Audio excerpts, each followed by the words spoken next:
Hello and welcome to Illumination Podcast with Nick and Kisma, bringing you ancient wisdom for modern day success so that you can have the mindset to get your life and business set. As always, thank you for tuning in. And if you're new to the podcast, take a quick second to hit the subscribe button in iTunes, SoundCloud, or Stitcher. If you want to get the inside info for this and every episode, as well as some free gifts, go to illuminationacademy.net/podcasts. And now let's dive in to get your mindset for your life and business set. Well, hello and welcome to Illumination Podcast with Nick and Kisma. This is Kisma, and I'm super excited for a really cool guest we have today. His name is Wes Schaeffer, and Wes is known as an obsessively pragmatic mentor, which I had to stop and pause. We're going to talk about that, obsessively pragmatic, and the founder of Sales Whisperer. Wes has helped over 2,400 of the world's top speakers, authors, coaches, sales professionals, including Nick and myself in our businesses, so that all of us can really reach this miraculous growth in our businesses. And what's really interesting about Wes is he combines this Southern common sense and charm with his formal training and attention to detail that took root 4 years at the United States Air Force Academy. I can't wait to talk about that as well. And what's really amazing and something that I've been in awe of with Wes is he has a beautiful family, including 7 children, and he's been able to, as he says, feed his kids without getting out of bed because of his success and being the number one reseller of the number one sales and marketing automation software for small businesses. So Wes is an expert at sales. He's a writer, author, a great human, has a beautiful wife of 21 years, amazing kids. Wes, welcome. And hello there, Nick. Well, hello and welcome, Wes. Hey, I like the way you did that. Can you reread that? I think I missed a few parts of that. Tell me more about me. Just go back to the beginning. Just all over again. Well, it is. I read it earlier. I was like, Nick, this is really impressive. In fact, I just want to ask this right off the bat. I believe I know what the sales and automation system is, but it says you've basically brought them $50 million of recurring revenue. Is that correct? Well, I did the math on all of the orders over 9 years, right? So if you have 100 people, let's just do some quick math here. And so let's say just in 1 year. So if we have 100 people and they spend $300 a month, right? That's $30,000 a month times 12. So that's $360,000.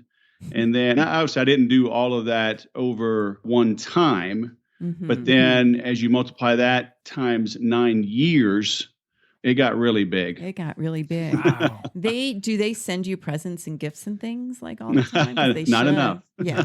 I think we got to step it up with them. We'll send this podcast over to them. But so Wes, I have a really funny question to start out with. Your name, is it short for something? It's actually Joseph Wesley. But don't tell anybody. It's just between you and me. Okay. Yeah. We'll Nick doesn't have his headset in, does he? He's not listening. No, we'll totally keep it secret. And Joseph Wesley, were you named after a family member? Joseph is a family name, but Wesley is not.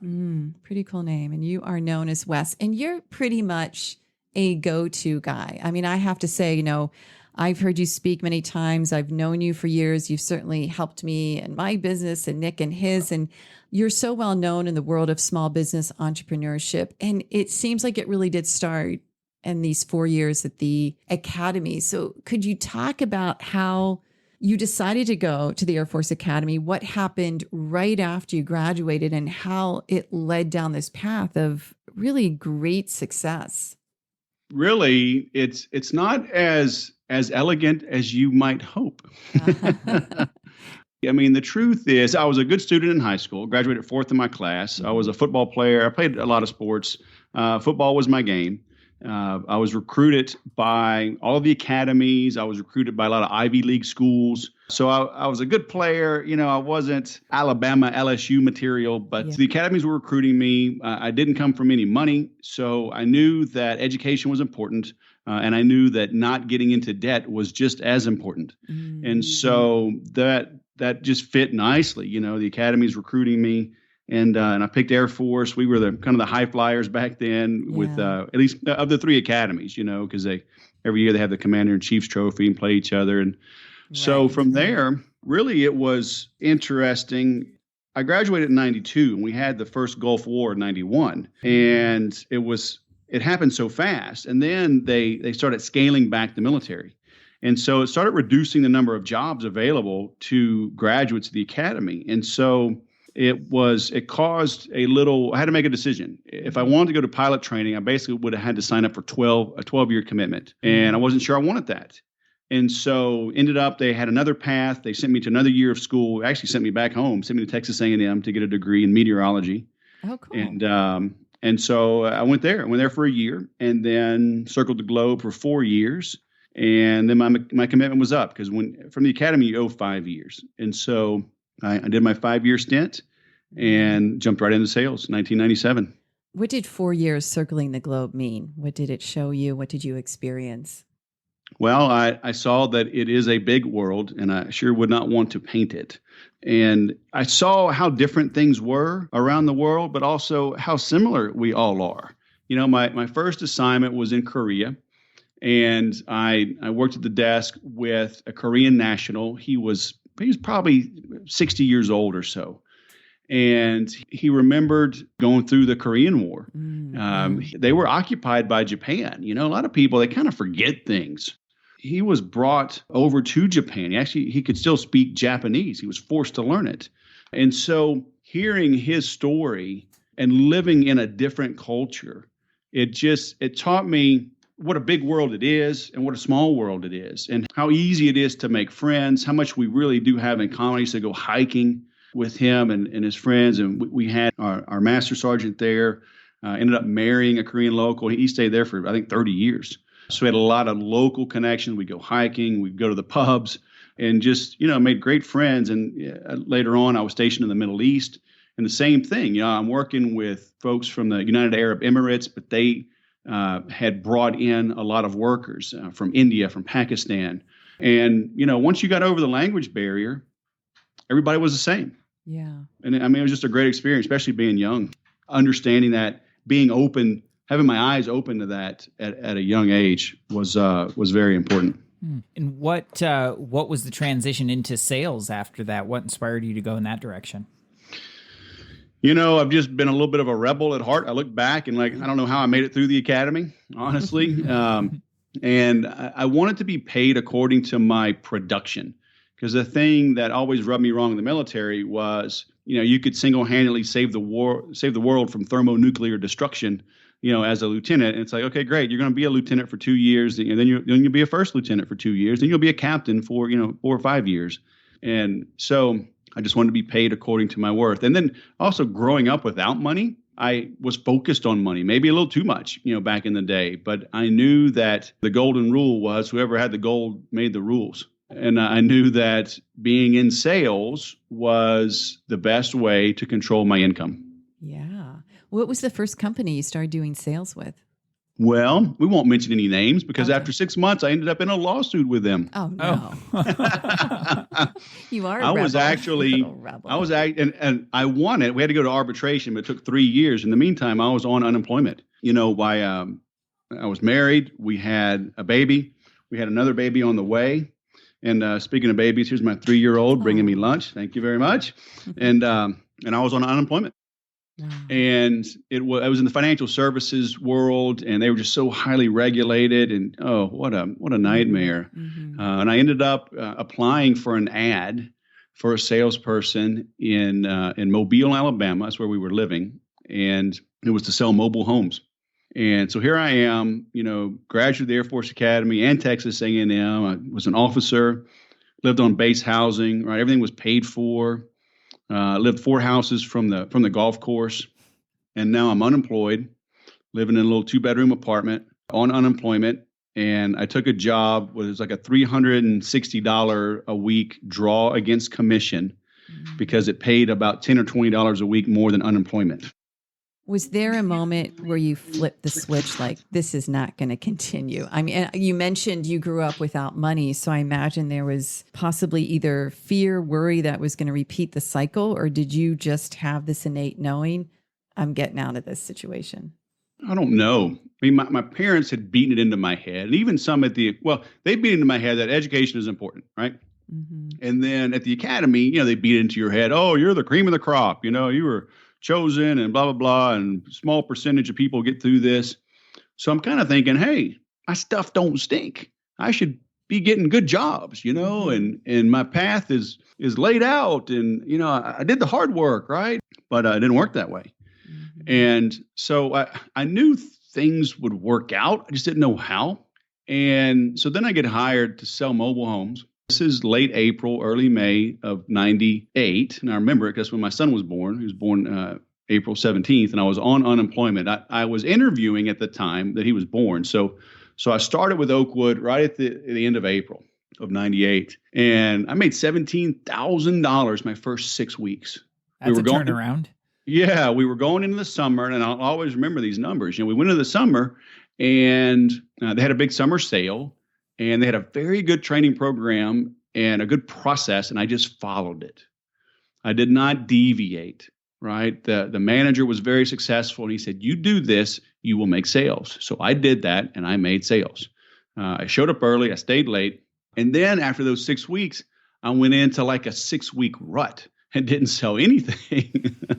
And so then I'm like, what is going on? But I did figure it out. And in the first 1 year, first 12 months, I made exactly $100,000. That's pretty great. So 98 to 99. Mm-hmm. And, we're paying $365, $375 a month rent.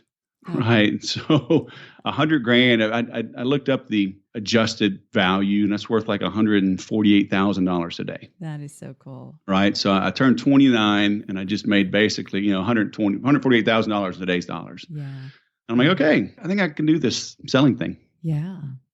And then where did it go from there? How long were you in Alabama? Not long. They made me a manager in less than a year and a half. But then, timing.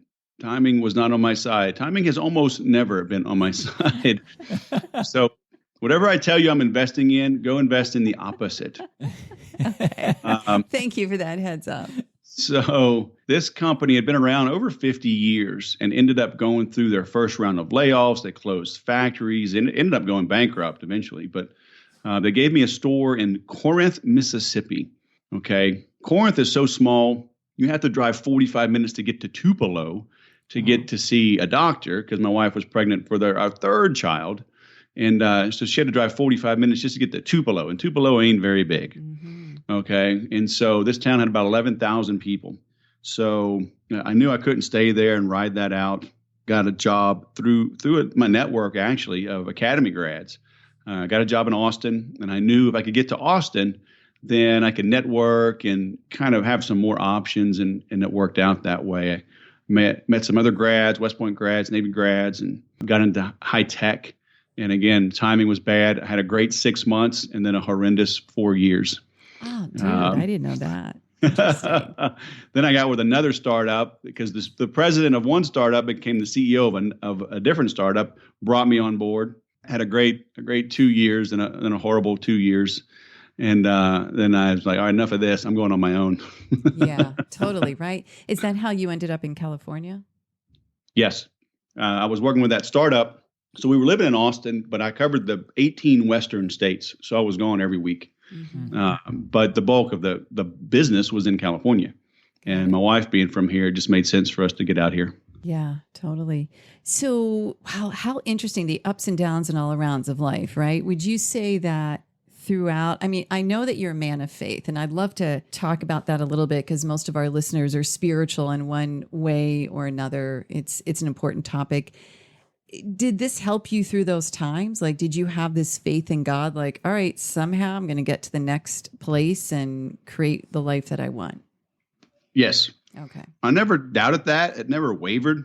We would, even through college, a lot of kids will kind of flounder a bit, right? But I never missed church. all through college, all through high school, even as a single person. I met my wife and we were dating, and she was just a non-denominational Christian. I don't think she's even baptized. She said, well, I'm going to this church if you want to come with me. I was like, I go to a different one if you want to come with me. And she was like, oh wow. I don't care. Right? And so she went with me. So that never wavered. Mm-hmm. There's sometimes it's like, yeah, hey, God, I know you got something in store for me, but I never really despaired. Right. That's awesome. How about your children? Yeah, you have 7 children. This has always been a miracle to me. I have one, Zoe, and that was like, okay, cool. Good job there. And your wife is still beautiful. You guys have energy. How, do all the kids get along? Are they going to church? Do they question? How's this family dynamic work?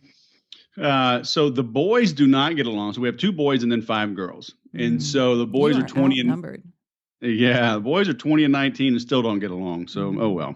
Maybe when they're 30 and 29, they'll get along. And they are night and day. It's like they're 360 days apart, and you're like, okay, y'all are basically twins. How could you be so different? But they are. And so my oldest, he's questioning, right? He's honestly, I think it's just that the arrogance of youth, maybe he's a little too smart for his own good, but hey, it's his walk, right? Yeah. When he's home, he still goes to church with us, but I know when he's abroad, he does not. Our second oldest, he still lives at home, commutes to college. I think his faith is pretty strong. The girls are very strong. And, some of that's because they're younger. I think some of it, they're very close with their mother. And, Shannon's very faithful.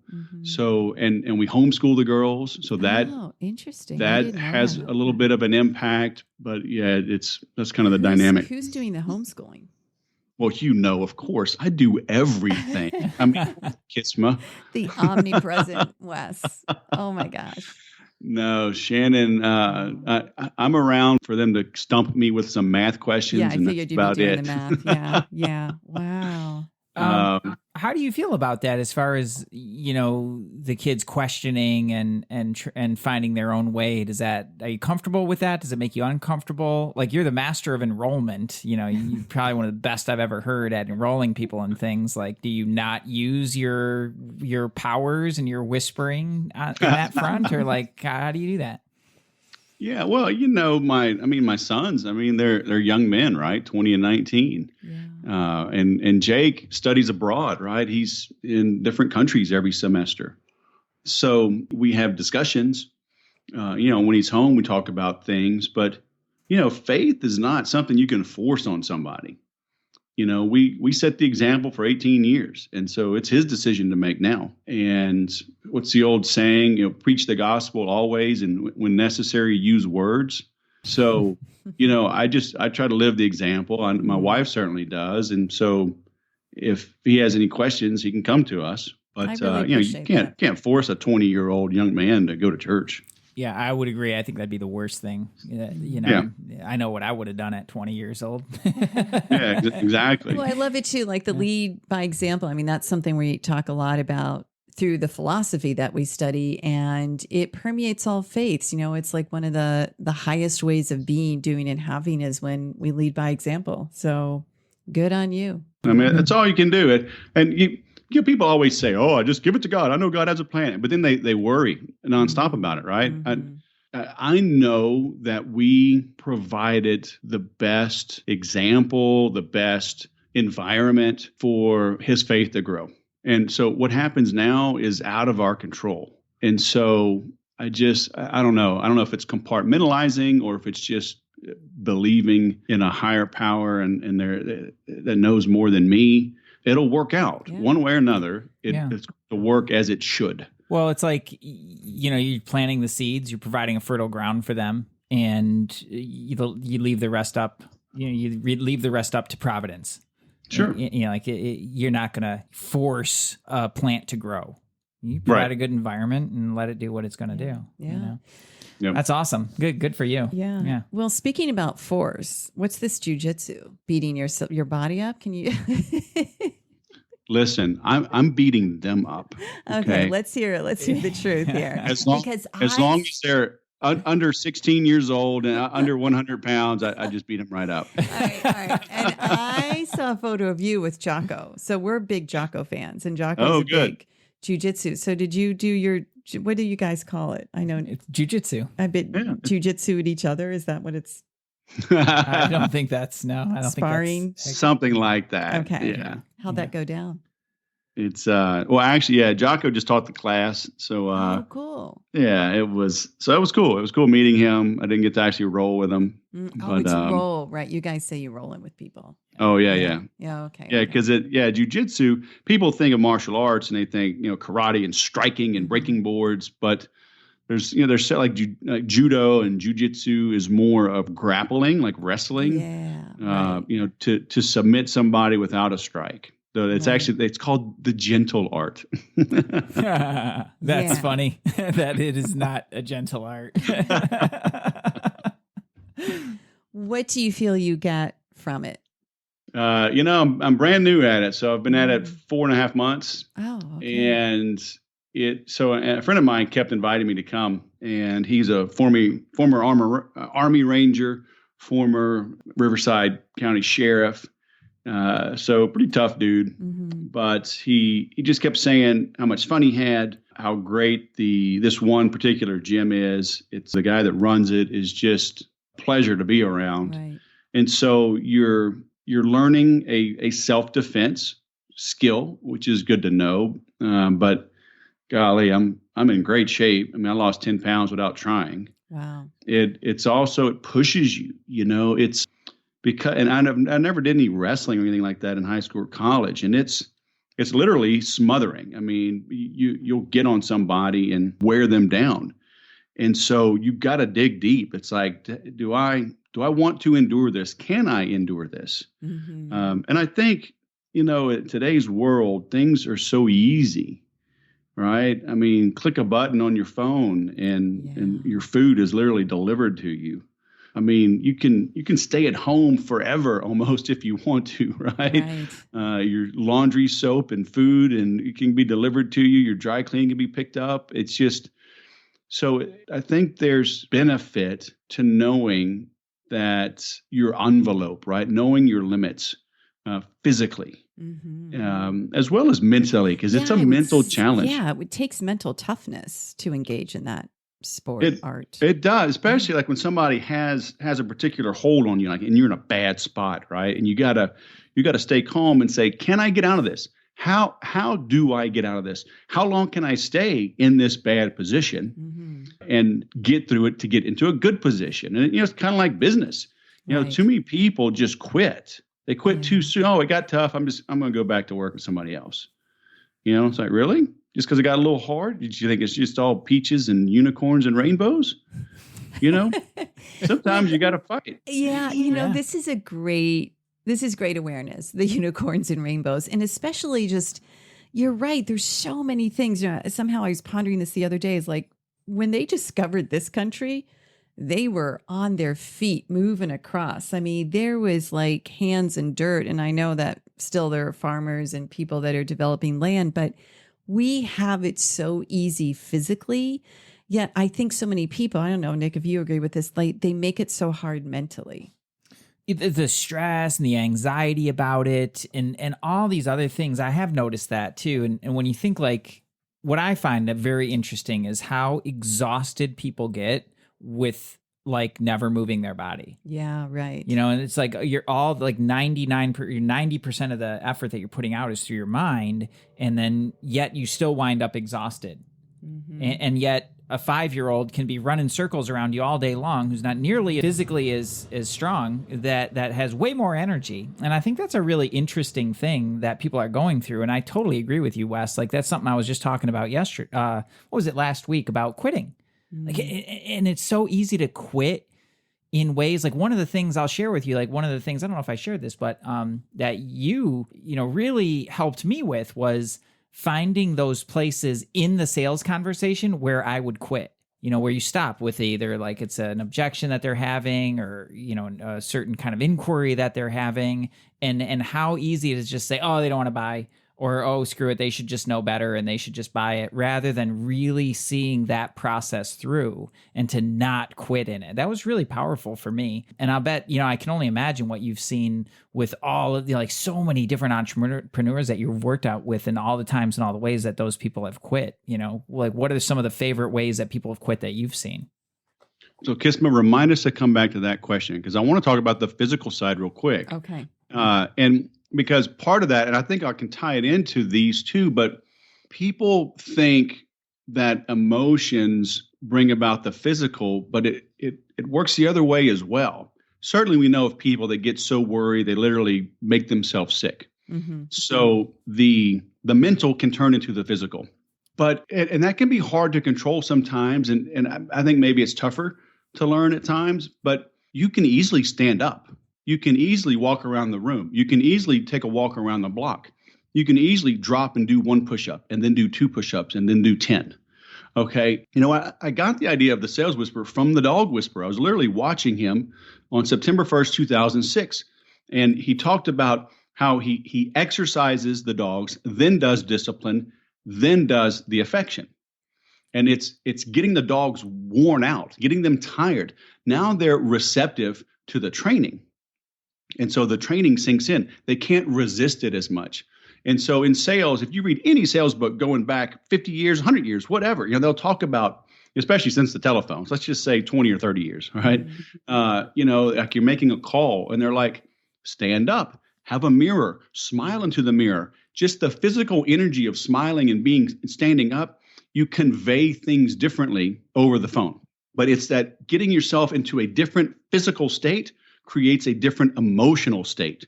That's why you see golfers go through it could be a 2-foot putt and they do the same routine. You see these big, basketball, 6'9", 250 pounds, and they're shooting a free throw. Nobody's in their way and they'll miss, right? But in order to increase the odds of making that free throw, they have the exact same thing, right foot forward, left foot to the side, spin it 2 times, dribble 3 times, spin it 1 more time, boom. They get into that physical routine to control the mind from going crazy, right? Oh my gosh, 10 million people are watching. The game is on the line. I may not get my endorsement from Gatorade if I miss this. If I do make it, maybe Oprah will have me on if I make this and win the game. They can't be thinking about that. So they have a physical routine to clear the mind, and then they can execute. So physical is just so important, and you can control, do you drink some water with some little lemon juice, or do you get a Coke? Do you eat an apple or do you eat a donut? And 365 donuts eventually adds weight to your body and your blood sugar and everything else. So it is a bunch of little tiny decisions. So to think better and to perform better and to feel better, take control of your physical. Okay. It is. And that's one thing that I never, ever quit. Also, I always work out. And I've gone through extreme stretches, a year or more, where I was going through a tough time. And maybe my workouts were I was kind of going through the motions, but I still went through the motions. Yeah. I may not have been setting personal records, but I kept going. And so I made time for it. Right. And it was just so important. So the faith, I stayed consistent. The physical, I stayed consistent. And lo and behold, my sales stayed consistent. Oh, man, that's powerful. Mm-hmm. Thanks so much for sharing. I'll bet jiu-jitsu, like there's so many parallels. In my extremely limited experience with jiu-jitsu, I noticed those parallels of those fundamentals of it's, sometimes it's just that one little tweak that lets you, move with more fluidity, or to break a lock or something like that somebody's got on you. It's like all these little fundamentals that you just keep reinforcing the fundamentals and keeping it so simple that really helps to create something sustainable, which is really, I think, what you do with systems as well. It's like those little tweaks that it's just one little thing, and that one little piece works a little bit better, and then one more, and then one more. And before you know it, you've got this automated system that's like actually working. And then it's like magic, Right. Yeah, like they say, small hinges swing big doors. It's so true. Exactly. I love that. And just how you described, it's really interesting. You know, we have a past in yoga, but how you describe the physical, it's really the foundation of yoga teaching. You know, back in ancient times, people weren't receiving the spiritual teachings. So they developed these physical exercises for people to get into their body. I know our students, we use the word grounded all the time. And when someone's in their body, they can receive, they can stay present, they have a stronger mental capacity and a more, I would say, even keeled emotional capacity usually. Yeah, I would Right. agree with that for sure. It's like what Wes described there was just getting out of your body and into your head about, you know, all the things that could go wrong or all the things that are on the line and everything like that. And before you know it, your head's got you way out in left field and your body's like, well, wait a second, like here I am. and that staying grounded and centered in yourself, whatever the workout is, like if you don't address your physicality, you're not going to have anything that is even close to sustainable. It just won't happen. It's one of the pillars. Yeah. Wow. So Wes, there's something else I wanted to ask you because you are a voice. I've said to you, oh, you must be divine self-expression. You know, you sort of are this channel, you come out with great copy. And I remember hearing you speak, I think it was Social Media Examiner a few years ago, and you talked about social media and how if a business owner, just anybody wanting to make a statement, whether it's Facebook or Twitter, whatever, if they were not taking a strong view and basically annoying some people, they weren't taking a stand. Do you remember that, how you talked about that?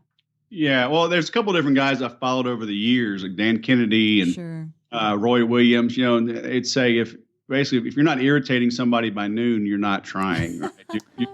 You're not marketing. And the example I always use in my training is Rush Limbaugh and Howard Stern. You know, and they're extreme, but you know, in my sessions, I don't have much time. I got to make an impact. But when you think about those people, they are well known. They dominate their niche. And, you know, magnets attract at the same degree that they repel. And so, you know, maybe Oprah is an example of that goes against that. But I don't know. Oprah probably has some haters. I don't know. But I think most people love Oprah. Mm. But most people. But not always. She went through some time of being hated for sure. Yeah. I bet if we look backwards. Mm-hmm. But, you know, those guys, they don't apologize for who they are. And so somebody starts giving them hate mail or whatever, they're like, yeah, whatever, bring it. Mm-hmm. You know, they're not going to apologize to their base. So it is what it is. Yeah. And so do you have the guts, you know, the courage of your conviction to weather the storm? You know, if somebody starts attacking you for who you are and what you stand for. And you know what? Unfortunately, most people don't. They go ahead and water it down. I do appreciate that about you. I mean, not that I've agreed with everything you've posted, but I just feel like you lay it out there in a way that is very compelling, very truthful from your perspective. And you just calmly answer or reply to people that fly off the handle. It's really kind of fun to watch. Yeah. And, you know, part of that, I do like a good debate. Yeah, right. But I am looking for the truth. And I understand the angle from which I view the world. But as I get older, I realize I don't have all the answers. Mm-hmm. And so if you're willing to engage in an open dialogue, honest dialogue, I'm all ears, you know, and you know, too many people, I think that they're afraid. They're afraid that they're not on the right side of something. And so they attack rather than listen. The need to be right. Yeah, we do a whole podcast on the need to be right. It is true. Yeah. And I think that's why, you know, the country suffers right now. There's not clear, direct communication. I think this is why relationships suffer, not clear, direct communication, sales conversations. Yeah, it's really having that passion, conviction. Conviction's a really powerful word, important for today's time and always. I have a question before. I know you're busy and you've got to go, and I want to highlight there's a couple things that we want to send people to if they're interested in sales, business, or just checking you more out. But before we do that, is there anything or one thing that you've really, really wanted to do and you've not shared with any human? You know, I do like singing. And our music instructor at our church, our girls are in the choir. And I've actually messaged her, but it's been years about doing private lessons, and never got around to it. I'll do a little karaoke with friends every now and then, but like once every 2 years. So I'm not like I'm not losing my mind over that. So maybe that's something. Sing, use your voice. That's amazing.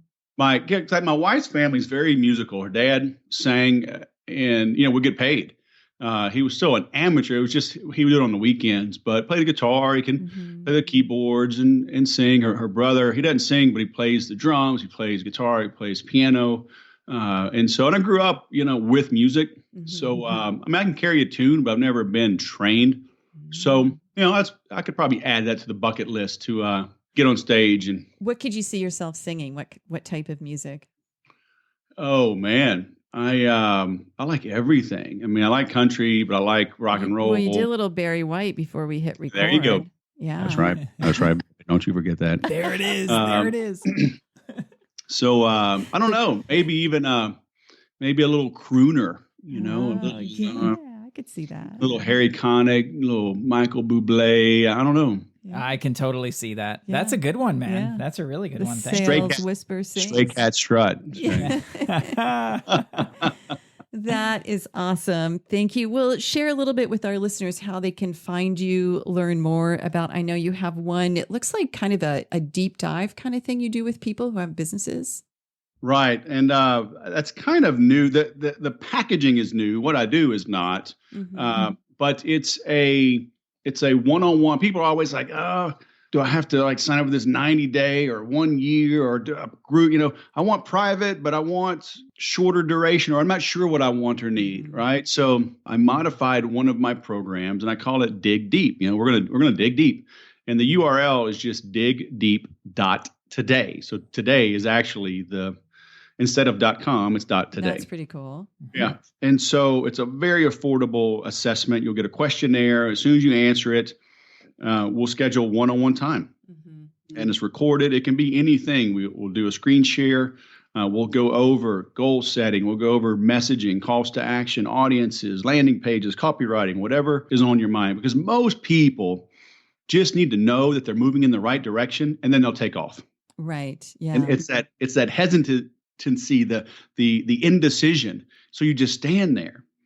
And so usually with this one call, sometimes we'll do 2 calls, just depending on your needs. Most people are confident to move in that direction. Yeah. And then after that, if you want more time, if we both agree you need more time, then we can talk about that. But this is it's super affordable and it's super effective for most people. So that's digdeep.today. I love it. And you've also got the salesagenda.com. Is that right? Sort of like tips on sales? That is actually you'll get an email, but you'll get a PDF that is my actual sales agenda that I have used since 2006 to book sales. Well, to book appointments with decision makers, have a set agenda that we follow. And then that has helped me close more business than probably anything else. That's great. Is having an agenda so you can download that, put your own logo on it, use it. But what I do is I'll address the agenda over the phone. I'll confirm it via email and even send that as a PDF. And then I'll bring printed copies to the appointment. So I go over that on the page and in the email series, but the sales agenda is kind of my secret weapon, and I give that away for free. Yeah, I better check that out. That's awesome. Well, if you had to just take a quick guess on it, how much would you say that you have sold using that?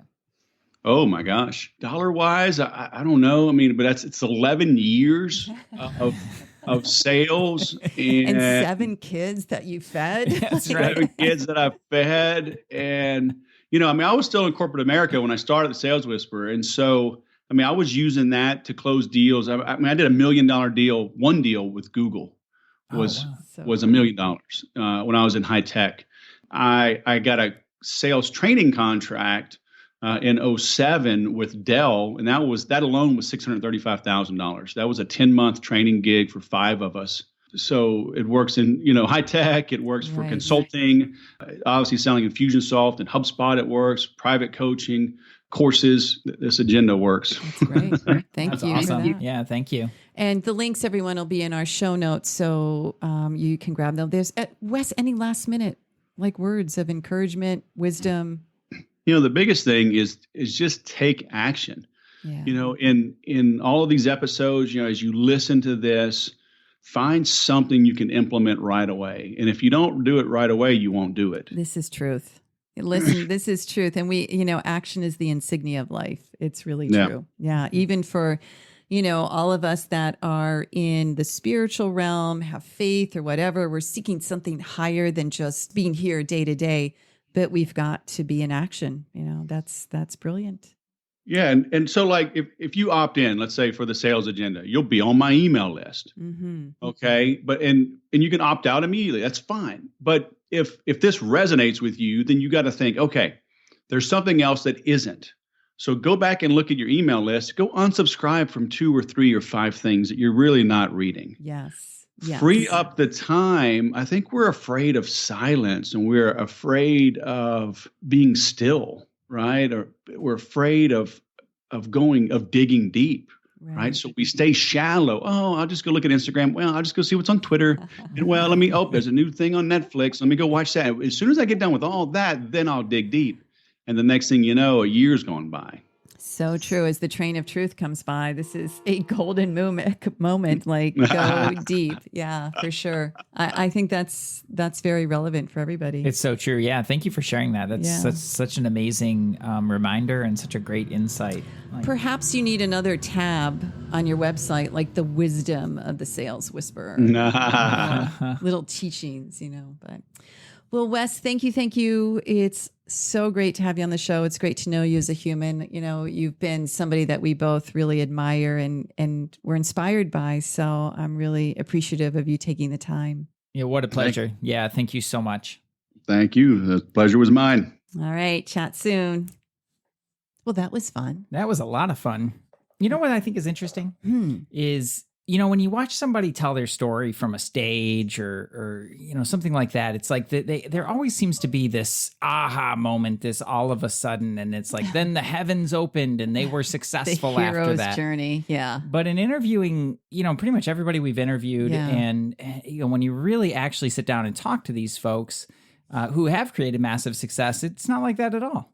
No, it's the truth about life, which is it's going to throw us curveballs, and life itself doesn't change, but our perception to it can.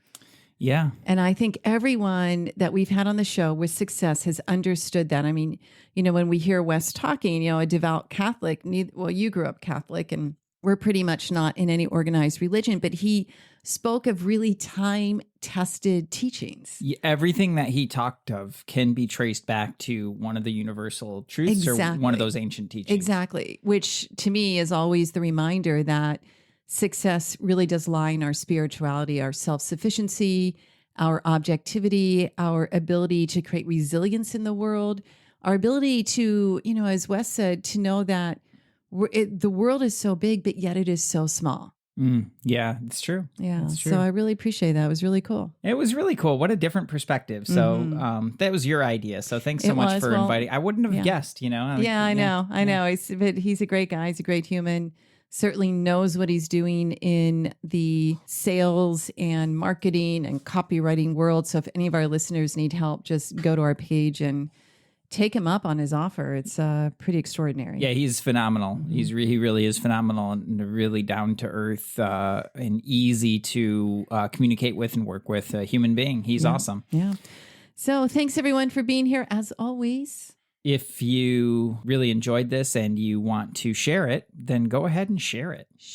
Or give us a rating and a review. Oh, that helps us a lot, doesn't it? Yeah, it really does. It's so helpful. It's like sometimes people just need to hear it in your voice of what you got out of it or what you think in order for them to take a step in. And Wes talked about that. Leading by example is just kind of stepping in and sharing, what you got out of it. That's awesome.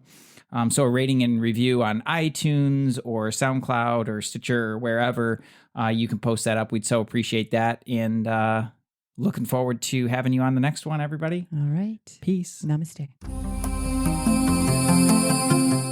Hey, thanks for jamming with us today. And if you enjoy Illumination Podcast, please go ahead and share it with someone you love. Give us a rating, review, download our podcast. And remember, you can find us at illuminationacademy.net/podcasts. Talk to you soon. Namaste.